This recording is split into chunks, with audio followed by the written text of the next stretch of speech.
Sa mga video at larawan nga na kumakalat, makikita natin mga kachika na talaga namang machi-machi at terno pa ang kanilang mga kasuotan.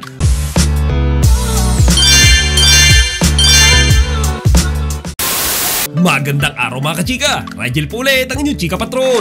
Bago tayo magsimula mga kachika, inaanyayahan ko muna kayong mag-subscribe dito sa ating munting channel para palagi kayong updated sa mga latest at nagtitrending na mga showbiz balita. Bumiyahe na ngayong gabi patungong United Kingdom sina Kim Chiu at Paolo Abilino. Sa mga larawan ngang kumakalat ngayon mga kachika, makikita natin silang nasa airport at ini-interview ng mangilan-ngilang mga media. Nga mga kachika ay para sa dadaluhan nilang event ngayong darating na linggo, June 30 sa Barrio Fiesta, Woodgate Valley, Birmingham, United Kingdom. Sa mga video at larawan nga na kumakalat, makikita natin mga kachika na talaga namang machi-machi at terno pa ang kanilang mga kasuotan. Makikita natin silang mga kachika na naka all white at mga kachika mukhang pinag-usapan talaga nila yan.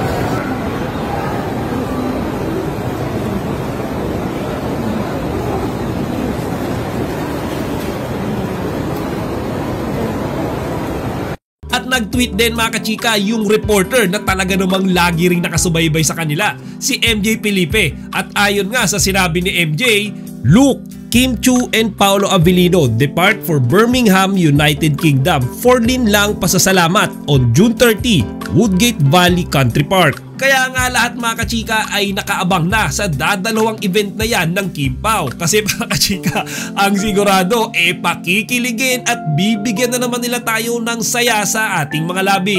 Dahil nga mahaba-haba ang flight ng biyahe mula Pilipinas patungong United Kingdom, ine-expect na nating mga Kim Pao fans na mahaba-haba rin ang bonding ni Kimi at ni Paolo sa eroplano. Ipagdasal na lang din natin ang safe nilang pagdating sa kanilang pupuntahan. Kaya stay put lang kayo mga kachika kasi bukas bibigyan ko kayo ng update once na makalapag na ang eroplanong sinasakyan nila sa United Kingdom. O siya mga kachika, hanggang dito na lang muna. Sana huwag nyo kalimutang ibahagi ang inyong mga opinion dito sa comment section. Chika Patrol signing out! Huwag kalimutan mag-like, comment, and subscribe. Para sa iba pang mga celebrity news, i-click lamang ang mga videos na ito.